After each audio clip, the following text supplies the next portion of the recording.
Hello friends, you are welcome to my channel study with Aarti Gupta. Friends, आज हम लोग इस वीडियो में फिर से थोड़ा सा बहुत ही इम्पॉर्टेंट रिवीजन करेंगे। और क्योंकि एग्ज़ाम की डेट भी आ गई है और एग्ज़ाम बहुत पास है, आई एम श्योर कि मैं आपको जो भी बताने वाली हूँ उन सबका रिवीजन आपने अभी तक कर लिया होगा। तो फिर भी मैं जो बताती हूँ आप देख लीजिए कि वो चीज़ें आपको आ रही हैं कि नहीं आ रही हैं। तो आइए शुरू करते हैं। तो फ्रेंड्स, आज का जो फर्स्ट टर्म है वो है मेरा कल्चर। आपको क्या लगता है कि कल्चर क्या होता है? कल्चर से क्या समझते हो? क्या कल्चर कोई एब्स्ट्रैक्ट फीलिंग है कि जिसको आपने फील कर लिया, आप देख नहीं सकते, आप टच नहीं कर सकते? नहीं, ऐसा कुछ भी नहीं है। कल्चर को मैं बहुत सिंपल लैंग्वेज में आपको बताऊं, कल्चर होता है एक प्रोडक्ट जो आपकी सोसाइटी में रैपो बनाता है। ठीक है, जैसे कि सपोज दैट अगर किसी के पास एक गाड़ी है, ठीक है, और वो एक बहुत हाई फाई सोसाइटी से बिलोंग करता है, बहुत ज़्यादा रिच है और मीन्स सारी चीज़ों से यहाँ सब कुछ ठीक है, तो और उसके यहाँ सिर्फ एक ही फोर व्हीलर गाड़ी है, तो वो ये सोचेगा कि अरे यार ये मेरे कल्चर को सूट नहीं कर रहा है, मुझे कुछ और भी कोई अच्छी सी गाड़ी खरीदना चाहिए जिससे मेरा ना सोसाइटी में थोड़ा सा और भी ज़्यादा इम्प्रेशन पड़े। तो वो क्या करेगा, उसने एक गाड़ी और ख़रीदी, फिर उसने दूसरी गाड़ी खरीद ली, फिर उसने तीसरी गाड़ी खरीद ली, अब उसके पास 4 गाड़ियाँ हो गई। अब जब वो बंदा ऑफिस जाता है तो दूसरी गाड़ी यूज़ करता है, ठीक है। और सपोज़ दैट कि जब वो पार्टीज़ में जा रहा है या अपनी फ्रेंड से मिलने जा रहा है तो वहाँ पे वो होंडा सिटी यूज़ कर रहा है। क्यों यूज़ कर रहा है? कि वो गाड़ी बहुत ही ज़्यादा अच्छी है और उसको लेके जाएगा, उसका अच्छा इंप्रेशन पड़ेगा और वो ये कह सकता है अरे यार ये तो नॉर्मल है, तो हमारे कल्चर में ही ऐसा है कि ये कौन सी बहुत बड़ी बात है होंडा सिटी खरीदना या कुछ इस तरीके से यूज़ करना। तो आई एम श्योर कि अभी समझ आ रहा होगा कि एग्जैक्टली कि मैं आपसे क्या कहना चाहती हूँ। मतलब ये कि कल्चर ना एक प्रोडक्ट है, ठीक है। जैसे अगर मैं एग्जांपल दूँ बॉलीवुड का, तो बॉलीवुड में सारे जो हीरो हीरोइंस होते हैं, एक्टर एक्ट्रेस होते हैं, वो सारे एकदम वेल ड्रेस्ड ऑलवेज, मतलब घर से बाहर भी निकलेंगे ना तो भी बहुत अच्छे कपड़े में निकलते हैं, वो उनके कल्चर में है। तो कल्चर कोई एब्स्ट्रैक्ट फीलिंग नहीं है, कल्चर एक प्रोडक्ट है जो कि आपकी सोसाइटी में बहुत ही ज़्यादा अच्छी रैपो बनाता है और उसी से पता चलता है कि आप किस कल्चर के हो। मतलब अगर आपने अच्छे कपड़े पहने हैं और वेल मेंटेन है, अच्छी गाड़ी है आपके पास, बढ़िया सा हाथ में फ़ोन है, तो वो लोग समझेंगे अरे यार ये बहुत कल्चर्ड मैन है, इसका बहुत अच्छे कल्चर से रखता आया हुआ है। आई एम श्योर कि अभी आपको कोई भी डाउट इसमें नहीं होगा। तो आइए देख लेते हैं सेकंड क्या है। फ्रेंड्स, सेकंड है हमारा ऑब्जेक्टिव कोरिलेटिव। ऑब्जेक्टिव कोरिलेटिव्स आप सबको पता है, टर्म दिया था टी.एस. इलियट ने, ठीक है। अब किस में दिया था, क्या है, ये सब आपको पता होगा, मुझे डिटेल में बताने की ज़रूरत नहीं है। तो आइए देखते हैं ऑब्जेक्टिव कोरिलेटिव एग्जैक्टली है क्या। ऑब्जेक्टिव कोरिलेटिव का मतलब होता है जैसे कि सपोज दैट आपने कोई सॉन्ग देखा, ठीक है, एक रोमांटिक सॉन्ग चल रहा है, तो अभी कभी भी आपने ये ऑब्ज़र्व किया है कि उस रोमांटिक सॉन्ग के पीछे जो उसका बैकग्राउंड है बहुत ही ज़्यादा गंदगी है, लोग बर्तन वॉश कर रहे हैं, कपड़े वॉश कर रहे हैं, बच्चे भीख मांग रहे हैं। क्या ऐसा होता है क्या? नहीं, ऐसा कभी नहीं होता है। अगर कोई रोमांटिक सॉन्ग चलता है तो उसके पीछे बहुत अच्छा सा गार्डन होगा, फ्लावर्स होंगे और ना बहुत चिड़िया चू चू चू चू कर रही होंगी, तो बहुत आपको अच्छा लगेगा देख के। तो मतलब ये है ऑब्जेक्टिव कोरिलेशन, ऑब्जेक्ट का रिलेशन होना चाहिए, ठीक है। वो जो रोमांटिक सॉन्ग चल रहा था उसके अकॉर्डिंग बैकग्राउंड था और जैसा ही बैकग्राउंड था उसके अकॉर्डिंग ही क्या था कि वो सॉन्ग का भी सीन था, ठीक है। अब एक और मैं एग्जांपल देती हूँ। जब भी आप कोई सीरियल देखें तो उसमें जैसे ही एक ऐसा मोमेंट आता है कि जिसमें ट्रेजिडी होने वाली होती है, तो ट्रेजिडी की बात हुई उस इवेंट से पहले ही बैकग्राउंड में ना सैड म्यूज़िक बजने लगता है। कभी ऐसा होता है कि हाँ किसी की डेथ हो गई और पीछे से हिप हॉप सॉन्ग चल रहा है बढ़िया सा, ऐसा नहीं होता है ना। तो अभी आपको समझ आया होगा कि ऑब्जेक्टिव कोरिलेशन क्या होता है। ऑब्जेक्ट का कोरिलेशन, चीज़ें उसी से मैच करना चाहिए, ठीक है। अब आइए देख लेते हैं कि नेक्स्ट क्या है। Willing suspension of disbelief. Willing suspension of disbelief ये टर्म दिया था एस टी कॉलरिज ने, और इसका मतलब क्या है?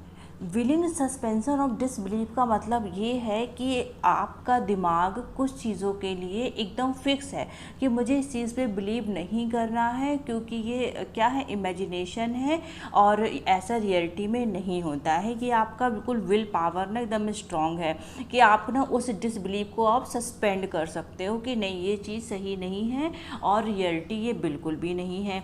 लेकिन जब आप उसी डिसबिलीफ पे आप क्या करते हो, बिलीव करने लग जाते हो अपने इंटरटेनमेंट के लिए, तो वहाँ पे मेरा टर्म हो जाता है विलिंग सस्पेंशन ऑफ डिसबिलीफ। मतलब जिस चीज़ पे आप बिलीव करना नहीं चाहते थे फिर भी आपने उस पर बिलीव कर लिया और उसमें आपकी मर्ज़ी भी थी, आपकी विश भी थी। जैसे कि जब अगर आप जाएं किसी कोई भी सर्कस देखने जाएं, सपोज दैट अब सर्कस में एक वुमेन को 2 पार्ट्स में कट कर दिया गया है और उसका ना 2 पार्ट्स में कट कर दिया गया और वो वुमेन क्या बन गई है, सपोज दैट कि वो गोरिल्ला में ट्रांसफॉर्म हो गई है।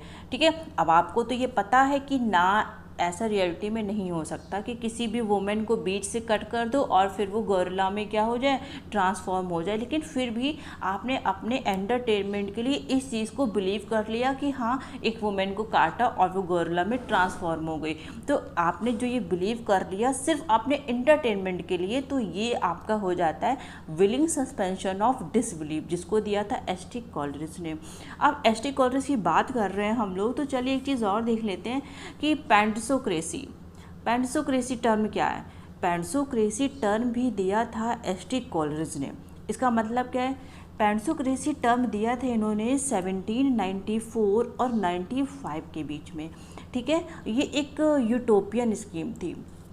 यूटोपियन स्कीम का मतलब क्या होता है, यूटोपियन स्कीम का मतलब होता है कि वो एक बहुत अच्छी सी स्कीम थी, एक और हिंदी में अगर मैं आपको ज़्यादा बताऊँ, एक आदर्श योजना थी, लेकिन उस पर ना काम नहीं हो पाया, तो उसको हम बोलते हैं अ यूटोपियन स्कीम। एक्चुअली ये जो स्कीम थी इसको फॉर्म किया गया था एस.टी. कॉलरिज के थ्रू, लेकिन इसमें जो रिलेशन है रॉबर्ट सदे का भी रिलेशन है। रॉबर्ट सदे और एस.टी. कॉलरिज ये चाहते थे कि वो लोग ना एक बहुत अच्छी सी एक कम्युनिटी बनाएंगे। ठीक है, उसमें 6 फैमिलीज़ के लिए, जिसमें इन लोगों की फैमिलीज़ भी रहेगी। लेकिन बाद में स्कीम काम नहीं कर पाई। क्यों नहीं कर पाई, जब रॉबर्ट सदे ने ये सजेशन दिया कि हम लोग इस कम्युनिटी में ना कुछ सर्वेंट्स भी रखेंगे, लेकिन यहाँ पे एस.टी. कॉलरिज इस चीज़ से बिल्कुल भी अग्री नहीं हुए और यहीं पे इस स्कीम का एंड हो गया।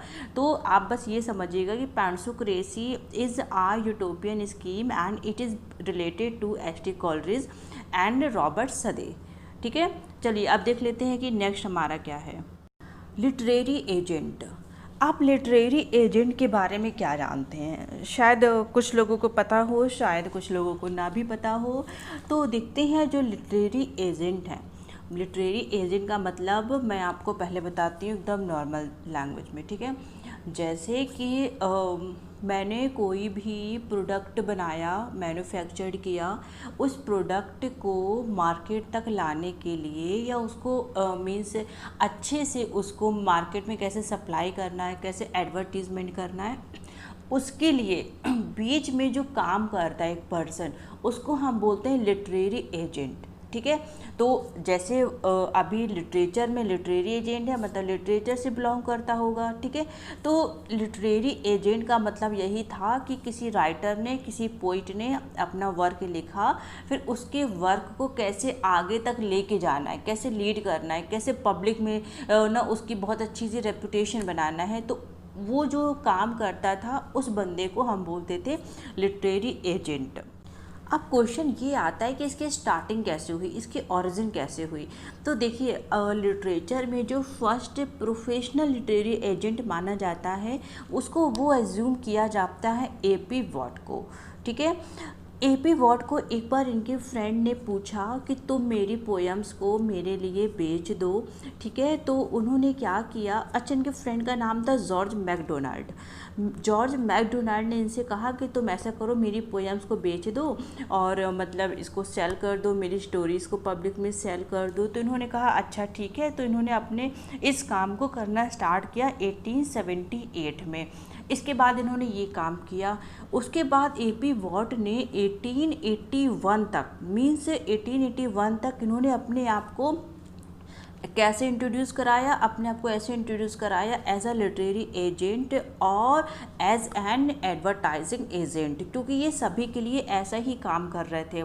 इन्होंने बहुत अच्छे अच्छे राइटर्स के लिए 19th सेंचुरी के टाइम तक, लास्ट तक इन्होंने कुछ लोगों को रिप्रेजेंट भी किया है, जैसे Thomas Hardy, Rudyard Kipling, Arthur Conan Doyle, ठीक है, और भी अदर लोगों के लिए ये हमारे मेन इंपॉर्टेंट है, जिसके लिए AP वॉट ने एज अ लिटरेरी एजेंट का काम भी किया है। अब देखिए, इससे रिलेटेड एक क्वेश्चन मैं आपको बताती हूँ जो कि छत्तीसगढ़ पब्लिक सर्विस कमीशन में पूछा गया था। क्वेश्चन था, Thomas Hardy's literary agent was, Thomas Hardy के लिटरेरी एजेंट का नाम पूछा गया था। तो अभी मैंने आपको बताया कि AP वॉट ने टॉमस हार्डी के लिए, रुडयार्ड किपलिंग के लिए, आर्थर कोनन डॉयल के लिए भी काम किया था। तो इसका मतलब टॉमस हार्डी के जो लिटरेरी एजेंट थे वो कौन थे? AP वॉट थे।